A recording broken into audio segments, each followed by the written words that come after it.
Hello இப்போ நம்ம Munshi பிரேம்சந்தோட short ஸ்டோரியான த resignation பற்றி தான் பார்க்க போகிறோம். இந்த ஸ்டோரியில் ஒர்க் பிளேஸில் நடக்கிற இன்ஜஸ்டிஸ், அப்யூஸ் அண்ட் அப்ரெஷன் பற்றி பேசியிருக்காரு. ரிச்சாக இருந்தாலும் சரி, புவராக இருந்தாலும் சரி, செல்ஃப் ரெஸ்பெக்ட் ரொம்ப முக்கியம் அப்படிங்கிற மெசேஜை சொல்லியிருக்காரு. ஓப்பனிங் லைன்லேயே office clerk is a dumb animal அப்படின்னு முன்ஷி சொல்லியிருக்காரு. அதுக்கு காரணம், ஒரு கூலியை இன்சல்ட் பண்ணால் அவன் வேலையும் வேணாம் ஒன்றும் வேணாம் அப்படின்னு மூட்டையை தூக்கிட்டு போட்டுட்டு போயிட்டே இருப்பான். ஒரு பெக்கரை நம்ம இக்னோர் பண்ணால் அவன் நம்மளையே இக்னோர் பண்ணி பெரிய ஆள் மாதிரி இருந்துக்குவான். ஏன் ஒரு டாங்கியாக அப்யூஸ் பண்ணால் கூட அது திரும்ப உதைக்குமா? ஆனால் இந்த கதையில் வர ஃபத்தக் சந்த் மாதிரியான கிளர்க்ஸ் வந்து டம் அனிமல். எதுக்கும் ரியாக்ட் பண்ண மாட்டாங்க. அப்யூஸையும் இன்சல்ட்டையும் கண்டுக்காமல் இருப்பாங்களாம். இவங்கெல்லாம் டொமஸ்டிகேட்டட் அனிமல், அதாவது வேலையும் செய்வாங்க, அடியும் வாங்கிக்குவாங்க. இவரோட லைஃப்பில் காலையில் 9 மணிலேருந்து சாயந்தரம் 6 மணி வரை வேலை பார்ப்பாரு. இவரோட பாஸ் இவர் எப்போவுமே இன்சல்ட் தான் பண்ணுவார். ஃபத்தக் சந்தோட குடும்பம் ரொம்ப பாவர்ட்டியில் இருக்குது. எங்கே பாஸ் பேசுகிறதுக்கு ரியாக்ட் பண்ணால் வேலை போயிடும் அப்படிங்கிற பயத்திலேயே கொடுமைகளை அனுபவிச்சுக்கிட்டு இருக்காரு. இவருக்கு 32 வயசு தான் ஆகுது. ஆனால் ஒர்க் ப்ரெஷர்னால ஆள் வயசான அப்பியரன்ஸில் இருப்பார். இவருக்கு கல்யாணம் ஆகி 2 பெண் குழந்தைங்க இருக்காங்க. பையன் இல்லை அப்படிங்கிறத ஹைலைட்டடாக முன்ஷி இங்கே சொல்லியிருக்காரு. ஆக்சுவலாக ஃபத்தக் சந்த் அப்படின்ற பேருக்கு அர்த்தம் வந்து மூன் விக்ட்ரி. ஆனால் இவரோ இங்கே ஸ்லேவ் ஆஃப் டிஃபீட் மாதிரி இருக்கிறாரு. இப்படி இருக்கும்போது ஒரு நாள் இவர் வேலையை முடிச்சுட்டு வீட்டுக்கு வரும்போது அவரோட ஒய்ஃப் இவருக்கு பொரிட்ஜ் ரெடி பண்ணி கொண்டு வந்து தராங்க. அவங்க பாவர்ட்டியில் இருக்கிறத தான் இந்த பொரிட்ஜ் மூலியமாக முன்ஷி ஹைலைட் பண்ண நினைக்கிறாரு. அப்போது வாசலுக்கு வந்து பியூன் வந்து என்ன சொல்கிறாருன்னா, உங்களை வந்து பாஸ் அவரோட வீட்டுக்கு வர சொன்னார் அப்படின்னு சொல்லிட்டு கூப்பிடுறான். எதுக்குன்னு கேட்டால் அவருக்கு தெரியல அப்படின்னு சொல்கிறாரு. சாப்பிடாம கூட வேக வேகமாக பாஸோட வீட்டுக்கு கிளம்பி போகிறாரு ஃபத்தக் சந்த். ஆனால் பாஸ் வீட்டுக்குள்ளே இருந்ததுனால இவர் வெளியிலேயே வெயிட் பண்ணுறாரு. இங்கே ரிச் பீப்புள் புவர் பீப்புளை கிட்டத்தட்ட அன்டச்சபிள் மாதிரி ட்ரீட் பண்ணுறது ஹைலைட் ஆகுது. கொஞ்ச நேரத்தில் நல்லா குடிச்சிட்டு பாஸ் வெளியில் வராரு. பாஸை சாஹேப்னு தான் இந்த கதையில் மென்ஷன் பண்ணியிருக்காங்க. ஏண்டா வர இவ்வளோ லேட்னு வந்ததும் வராததுமா சாட்டை எடுத்துக்கிட்டு ஃபத்தக் சந்தை அவ்வளோ மோசமாக அடிக்க ஆரம்பிக்கிறாரு. அது மட்டும் இல்லை, ஃபத்தக் சந்தை வந்து காதை பிடிச்சிக்கிட்டு மன்னிப்பு கேளு அப்படின்னு ரொம்பவே அவமானப்படுத்துகிறாரு. ஃபத்தக் சந்த் வந்து காதை பிடிக்கல அப்படின்னதும் பியூனை கூப்பிட்டு நீ வந்து அவன் காதை பிடி அப்படின்னு சொல்லிட்டு சொல்கிறாரு. அதுக்கு பியூன் என்ன சொல்கிறான் அப்படின்னா, நீங்கள் சொன்ன வேலையை நான் செஞ்சுட்டேன், மற்றவங்களோட சுயமரியாதையில் நான் கை வைக்க மாட்டேன் அப்படின்னு தைரியமாக சொல்லிட்டு அங்கே இருந்து போகிடுறான். இப்போ புரியுதா ஏன் முன்ஷி வந்து கிளர்க் டம் அனிமல் அப்படின்னு சொல்லியிருக்காருன்னு? ஒரு பியூன் கூட செல்ஃப் ரெஸ்பெக்டோடு இருக்கணும் அப்படின்னு யோசிக்கிறான். ஆனால் ஃபத்தக் சந்த் இவ்வளோ அடியையும் இன்சல்ட்டையும் வாங்கிட்டு அங்கேயே தான் நிற்கிறான். போடா போய் ஆஃபீஸ்லேருந்து ஃபைலை எடுத்துகிட்டு வா அப்படின்னு சொல்லி பாஸ் ஃபத்தக் சந்தை அனுப்புகிறாரு. போகிற வழியெல்லாம் ஃபத்தக் சங்குக்கு ஒரே கில்ட்டியாக இருக்குது. அவன் திரும்ப திரும்ப என்ன யோசிக்கிறான் அப்படின்னா, நான் ஏன் திரும்ப என் செருப்பால் அந்த பாஸை அடிக்கலை அப்படின்னு தான். அடிச்சிருந்தா என்ன பெருசாக ஆகியிருக்க போகுது, வேலையை விட்டு தூக்கியிருப்பாங்க, அப்புறம் என்ன குடும்பமே நடு தெருவில் தான் நிற்கும் அப்படின்னு சொல்லிட்டு இந்த யோசனையோடையே போயிட்டுருக்காரு.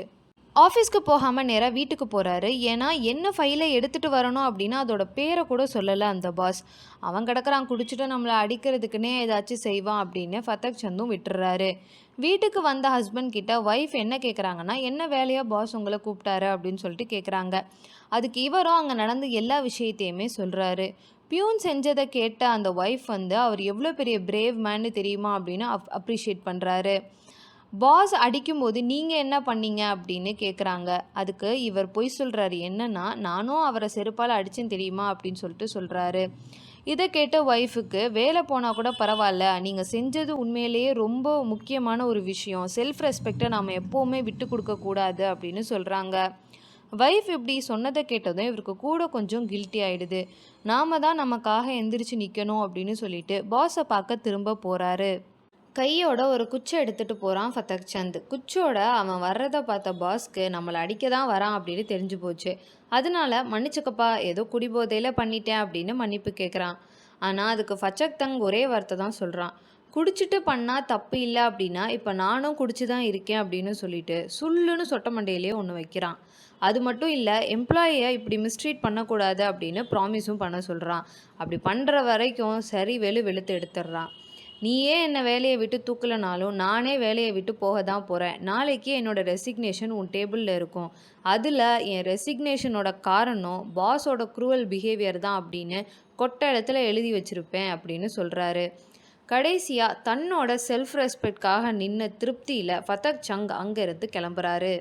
இந்த கதையில் நிறைய தீம்ஸ் இருக்குது. ஃபர்ஸ்ட் கிளாஸ் டிஸ்டிங்ஷன், அதாவது பாஸ்க்கும் ஃபதக் சந்துக்கும் நடுவில் அப்பர் கிளாஸ் லோவர் கிளாஸ் அப்படிங்கிற கிளாஸ் கேப் இருந்துச்சு. லோவர் எக்கனாமிக் கேட்டகரியை சேர்ந்தவங்க எந்த அளவுக்கு அப்யூஸ் பண்ணப்படுறாங்க அப்படிங்கிறது ஹைலைட் பண்ணப்பட்டிருக்கு. அடுத்ததாக அப்ரேஷன் ஆஃப் ஒர்க்கிங் கிளாஸ், அதாவது பாஸ் அவரோட கேபிட்டல் பவர் அண்ட் ப்ரிவிலேஜ் மூலியமாக அரகெண்ட்டாக பிஹேவ் பண்ணுறாரு. அது மட்டும் இல்லை, ஒர்க்கிங் கிளாஸை டிஸ்ரெஸ்பெக்ட் பண்ணியிருக்காரு, ஹியூமிலியேட் அண்ட் அப்யூஸ் பண்ணியிருக்காரு. கேபிட்டலிஸ்ட் சிஸ்டம் எப்படி ஒர்க் ஆகுது அப்படிங்கிறதுக்கான பர்ஃபெக்ட் எக்ஸாம்பிளாக சாஹேப் இருந்திருக்காரு. அடுத்தது ஜெண்டர் ஸ்டீரியோடைப்ஸ். சன்னுக்கும் டாட்டருக்குமான அந்த ஸ்டீரியோடைப்பை ஃபைனான்ஷியல் பேர்டனாக முன்ஷி காமிச்சிருக்காரு. எப்படி இந்த சொசைட்டி கேர்ள் சைல்டை பேர்டனாக பார்க்குது அப்படிங்கிறதையும், அதே விமன் தான் மென்னுக்கு இல்லாத செல்ஃப் ரெஸ்பெக்டை கூட ஒரு முக்கியமான விஷயமாக பார்க்குறாங்க அப்படிங்கிறதையும் ஹைலைட் பண்ணியிருக்காரு. ஃபதக் சந்தை விட அவரோட ஒய்ஃப் தான், அதுவும் இந்த பேட்ரியாக்கல் சொசைட்டியில் செல்ஃப் ரெஸ்பெக்ட் அவசியம் அப்படின்னு புரிய வைக்கிறாங்க. அடுத்ததாக பாவர்ட்டி அண்ட் அன்எம்ப்ளாய்மெண்ட். எவ்வளோ ஹார்டாக வேலை செஞ்சாலும் புவராகவே தான் இருக்காங்க. ஃபதக் சந்த் டம்பாக இருக்கிறதுக்கான காரணம் எங்கே வேலை போயிடுமோ அப்படிங்கிற பயம்தான். இந்த பயத்துக்கு பின்னாடி பாவர்ட்டியும், இன்னொன்று வேலை இன்னும் அவ்வளோ ஈஸியாக கிடச்சிடாது அப்படிங்கிற அந்த ஒரு விஷயமும் தான் காரணம். ஓகே பட்டீஸ், இந்த வீடியோ உங்களுக்கு புரிஞ்சிருக்குன்னு நினைக்கிறேன். ஏதாச்சும் டவுட்ஸ் இருந்துச்சுன்னா கமெண்ட் பாக்ஸில் கமெண்ட் பண்ணுங்கள். அண்ட் என்ன சப்போர்ட் பண்ண மறந்துடாதீங்க. இந்த வீடியோ உங்களுக்கு ரொம்பவே யூஸ்ஃபுல்லாக இருந்துச்சுன்னா சூப்பர் தேங்க்ஸ் பட்டனை கிளிக் பண்ணி உங்கள் சப்போர்ட்டை கொடுங்க.